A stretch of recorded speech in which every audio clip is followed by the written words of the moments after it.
Hello, my friends. I want to talk today about the fluctuation of suffering on the psycho-spiritual path.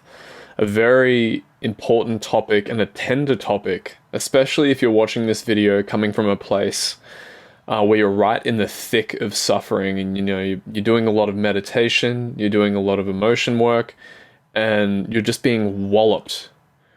Or maybe you're not in that space right now and you're actually feeling significantly like clear and calm and relaxed.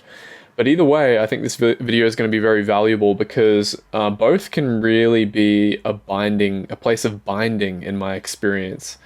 One can set you up for another, and the merry-go-round of suffering goes on and on and on, and it can feel like total despair, hopelessness.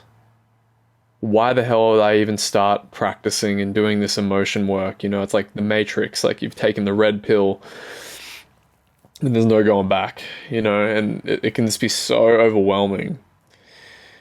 And I so totally empathize with how crazy this can be without having much social support, not many people to validate you when you're sitting in your bed curled up in a fetal position, just feeling like the whole world's caving in on you and without a bloody hell reason why it's happening, and with no support or anything. And yeah, I see you if that's happening. It's not easy. And the person who maybe doesn't even know what the hell I'm talking about, maybe you've just been so thick in suffering for so long. Maybe you've done like one 10-day Vipassana retreat, or you've done something like a self-help workshop and it opened you up to something. And now all of a sudden the floodgate is opened, and all of that suffering that was underneath, all of that like repressed emotion and hellish, demonic, quote-unquote demonic feeling stuff is coming up. Yeah, that's gonna happen. And so I want to rehash a little bit about my experience on this process. If I reflect on the timeline of Sam's spiritual path,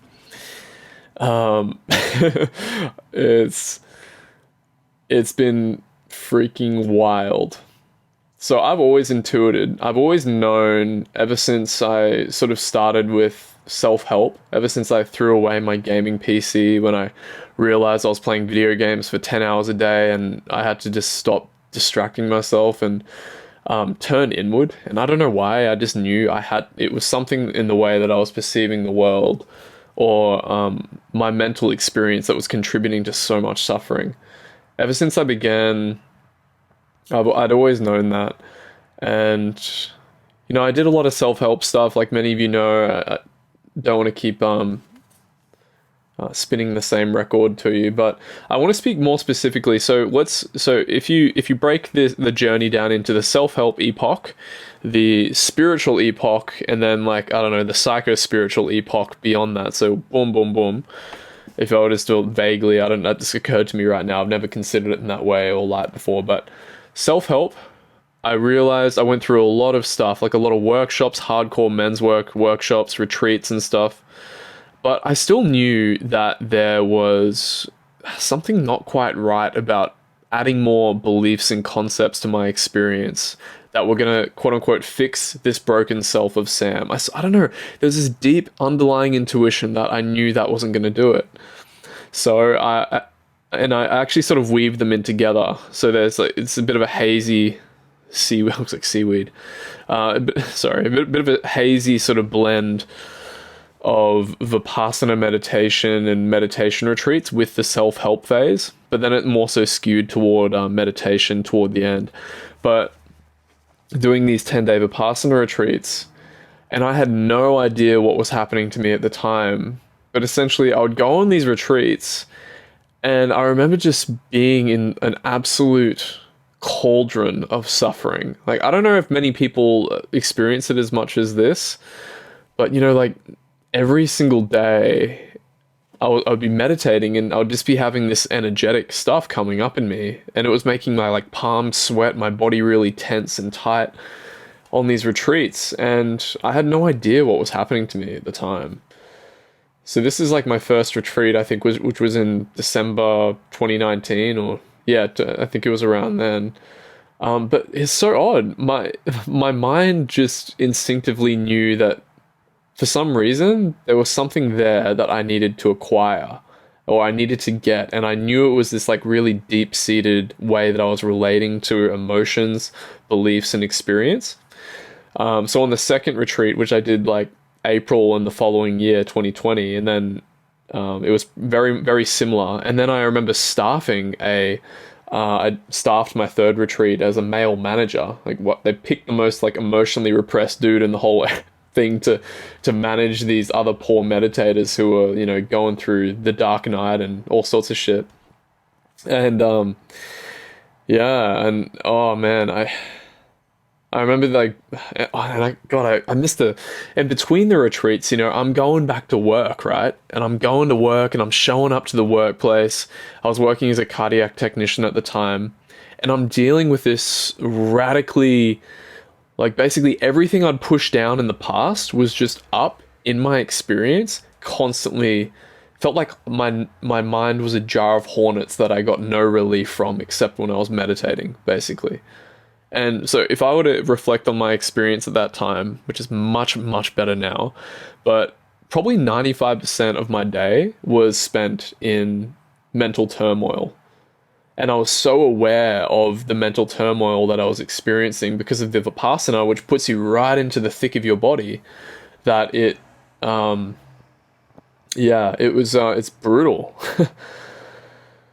Yeah, so beyond the third retreat, and I'm telling you this not to bloat my story or play the victim or like how much of a spiritual crusader I've been or whatever the hell, but just to empathize with you, really, because I know you can watch a lot of videos and a lot of it just doesn't really land because you don't connect to the person's story, and I know how powerful it is if you've been in this situation or you are in this situation, how like reassuring it can be. So to hear someone who's been through it as well, especially if you're suffering right now a lot, like I talked about, like you're in a fetal position in that degree of just get me out of this human experience.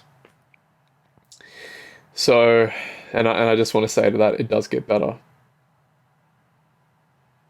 It does get better. Maybe you don't believe that. Maybe the doubt thought of it's never gonna happen for me, or whatever binding vice that your mind is so convinced you of that feels like it's you and it's never going anywhere. Yeah, let's make space for that. You know, that needs love. And it can feel like, even if you can be with it for 3 seconds, or like 5 seconds, that part of you that's like, nah, I can't do it. I know Sam's sort of pointing at something, but nah, this is too painful. Like, I just want to jump out of my skin. And then just keep letting it in. I'll come back to this, but yeah, I just want to empathize with that. Okay, so beyond that third retreat, I just want to illuminate a couple of experiences to further illuminate how uncomfortable this can be. I remember last year on my birthday, first thing that came to mind, right? You've got all this social expectation to show up and it's your birthday, yay! Like, let's celebrate your life and friends and family, right? But for whatever reason, the universe decided to kick the shit out of me energetically on on that day last year. And I remember my poor partner; she was so accommodating of me, right? You know, and keep in mind, beyond that third retreat, I've been consistently meditating 2 hours per day and dealing with that angst and suffering pretty much every day for a whole, you know, like multiple years. I mean, I've been practicing like this for like 4.5 years, and I'm telling you, I've been through feeling 95% suffering for like most of that time, every day, with small windows of relief and like small little things, but never like whatever people describe. Like, oh, I had this Kundalini explosion and I'm so blissed out in happiness now, and everything's so much better and different. I never had that. And I remember looking to that and being like, how the fuck are people like, what am I doing wrong? Yeah, so that can be really binding. So, yeah, let's reflect on my birthday. I remember my partner saying to me, like, Sam, you know, we're going to go to this float therapy session. It'll be good. And poor thing, it was really trying to make me feel good and have a good day. And I'm just like connecting to authenticity in my experience. And nothing is more important to me than authenticity in my experience. So, and I'm feeling this pain, the pain of the world so fully. Like my whole body's on fire, almost like feeling like it's electricity. I've got these knots in my throat and holy hell. And we go to this float therapy session and I'm in the float tank with my partner and I'm just, you know, being electrified by this internal experience that I was having. It's like, oh my God. Trying to bring equanimity to it, trying to do all the Vipassana and all that shit I'd learned up into that point. Like, you know, I should be good enough at this now that I can handle this, but it still kicking my ass, if I'm being honest. I can laugh about it, but if you're relating to this, then you know.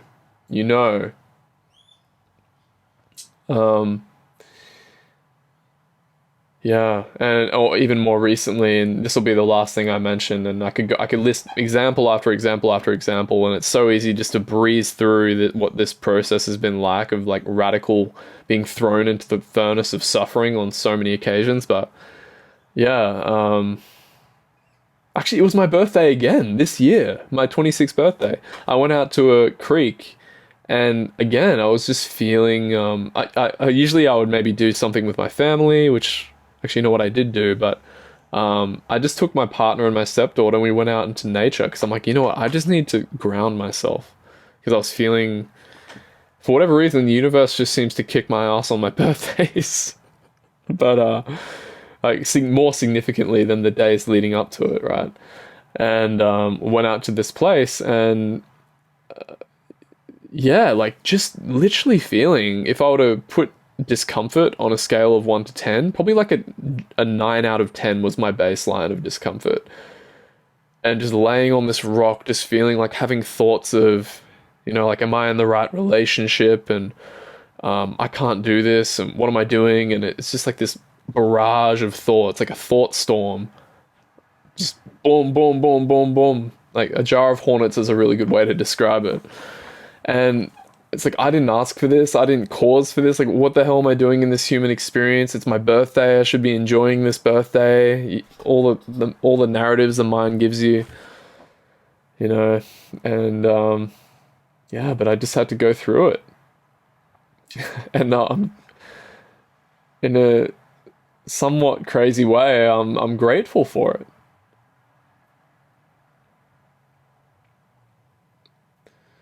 I've heard somebody say that if you're in a place where you're feeling all kinds of stuff, all kinds of suffering, suffering is the place that suffering ends. So if you're feeling all kinds of stuff, you're home.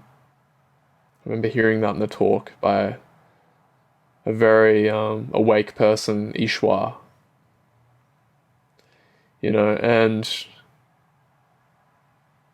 you could even be in a place watching this right now where you're hearing this and you might hear that message and your mind just wants to say, fuck you, Sam. Don't tell me that shit. You know, like whatever repression is coming up, it can be vicious and just wanting to push away everything and aversive and yeah.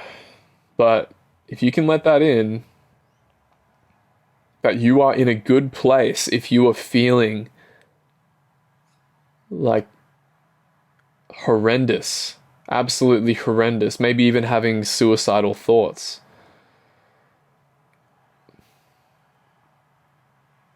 And I'm not a therapist. I mean, I don't mean to guide you on that, but I just know from my experience and direct experience, speaking from my own direct experience, those are the sorts of thoughts that can come up. And we can be all taboo and be like, oh God, like, let's not talk about that thought. Like, it's the most taboo thing in the world, but it's just trying to get us ease, that thought. I just want ease. Because what would committing suicide do for you? It would get you ease. So the mind's looking for some sort of relief. And it's also laden with a sort of narrative of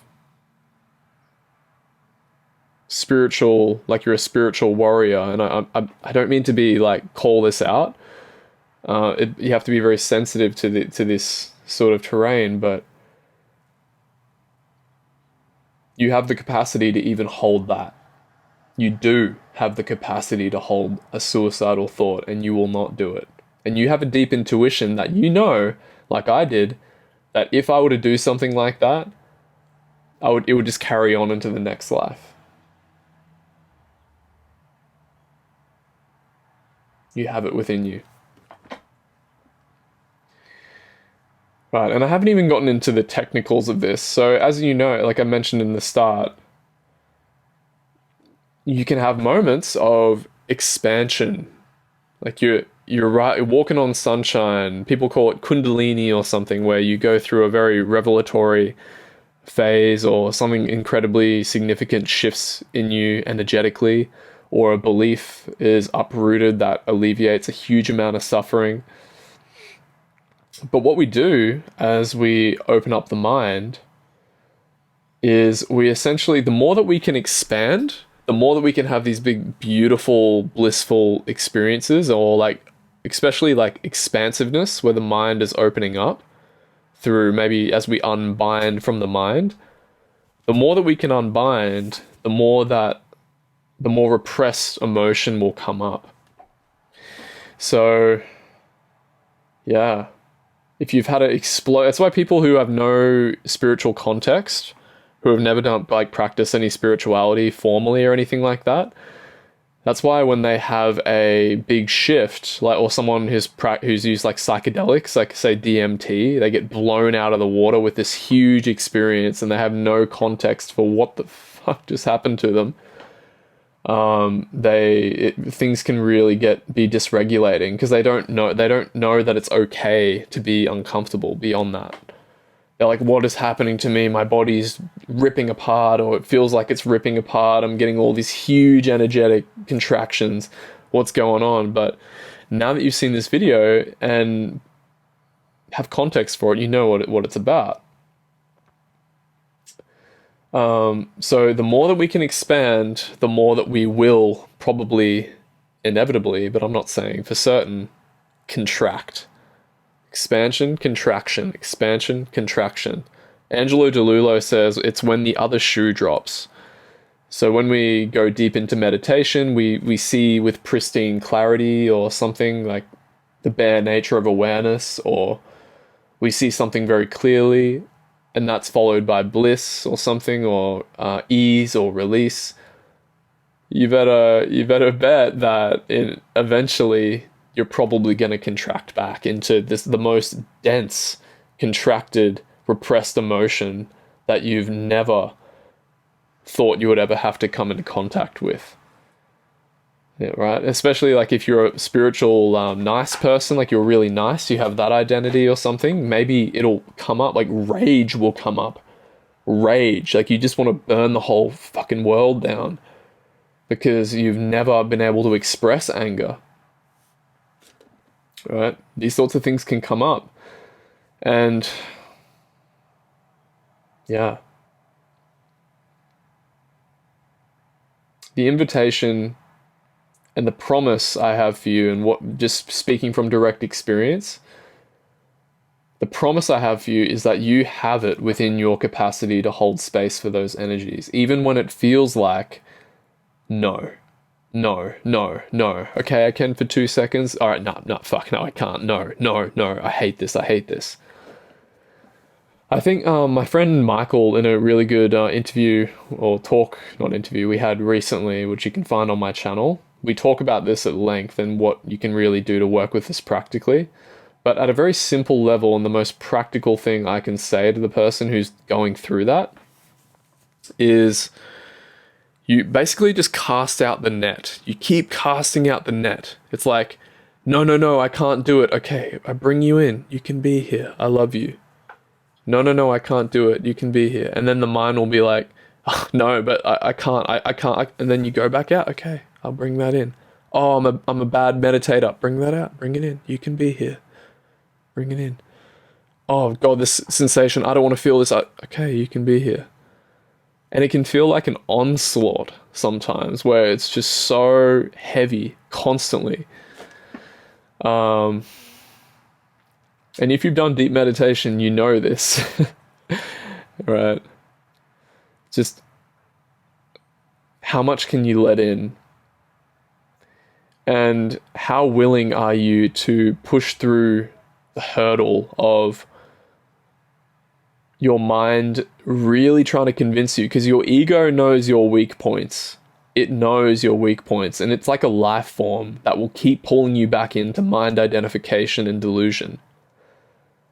But at what point are you going to have the courage and the capacity to make that stop? Because if you don't do it now, in this moment, now, it's just going to keep coming back the next time, and it's going to get you where you left off. And you better believe it's going to be just as bad. So the question is, when are you going to stop believing that narrative? No one's coming to save you.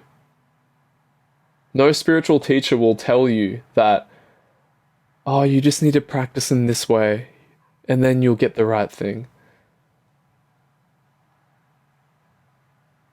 What if you had the capacity right now, even if your mind is funneling back into a vortex of doubt? Can you let the doubt in? I can't do this. Can you let that in? Patience and humility. The mind, never underestimate the forces of delusion, right? And this leads into the when we're feeling, especially when we're feeling happy, right? When we're feeling open. Can you be mindful enough of when you're feeling happy and open to be non-attached to that? Because that's what a lot of our spiritual journey can be about. It's about becoming attached to this feeling of pleasantness, of like, and even then, even when we practice Vipassana for like years and years and years, and we know that we're just meant to observe what's arising without interacting with it, without pushing or pulling, even then, we still have this underlying belief, unexamined belief, that I just want to feel good. I just want to feel better. So being mindful when we're feeling expansive and vast and open, and there's some sort of release that occurs, that I love the phrase that stuck with me from S.N. Goenka's retreats, this too will change. So can we be mindful in those happy moments as well? That this too will change.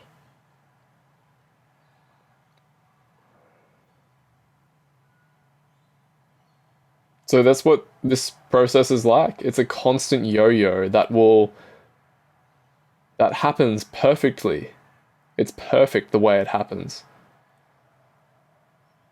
Expansion and contraction, expansion and contraction. And it's, maybe this video won't be the thing that pushes you over, but life will push you over eventually, when you realize that only release can only happen in this moment.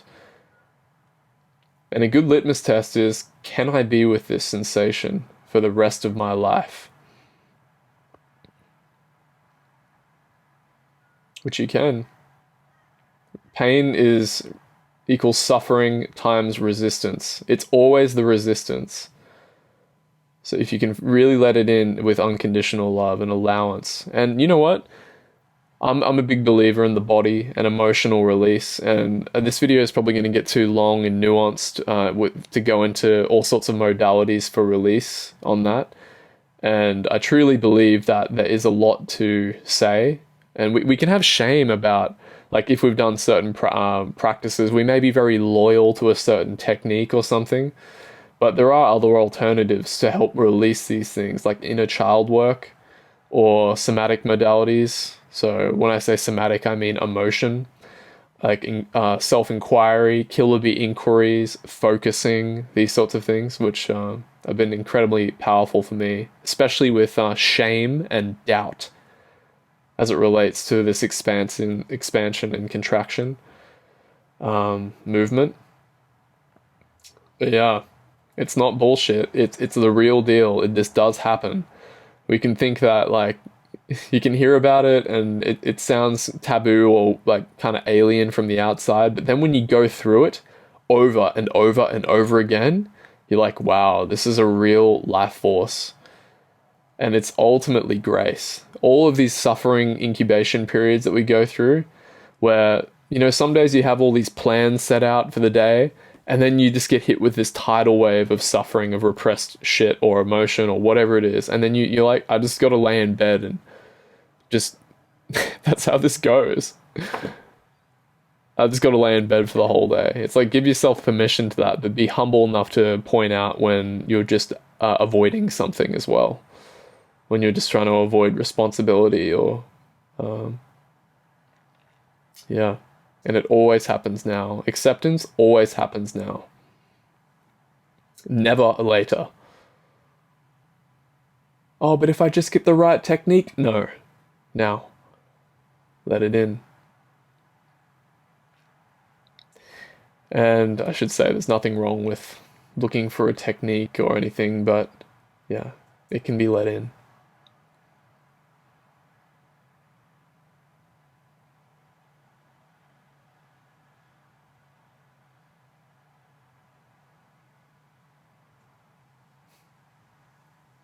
I think that's all I have to say for now about that, and I could talk more about it, and feel free to reach out.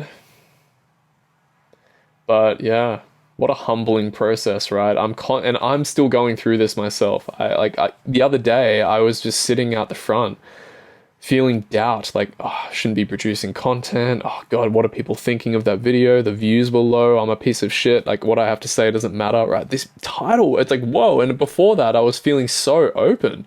Like I could speak confidently and calmly and collectedly.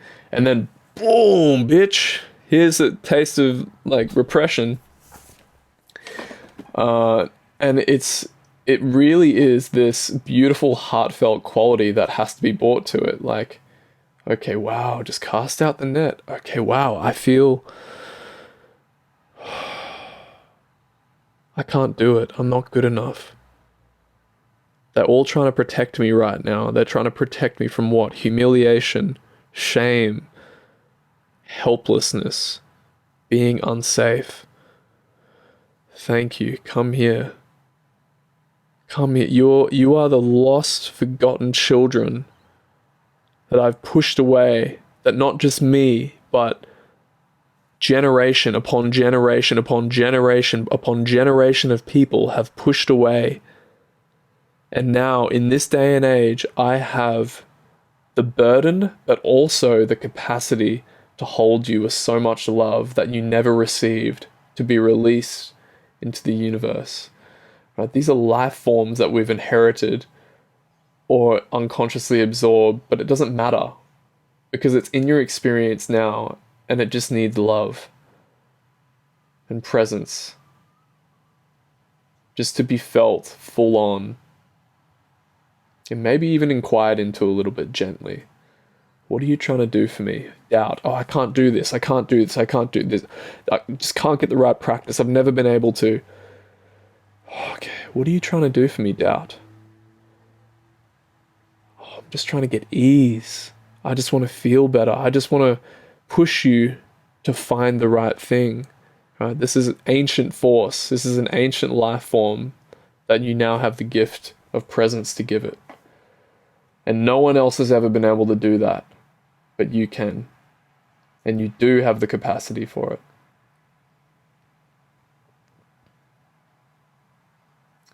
That's all I have to say. Much love to you. I'll give you a hug if I could, but I know you know it's going to get better anyway. So have a lovely night.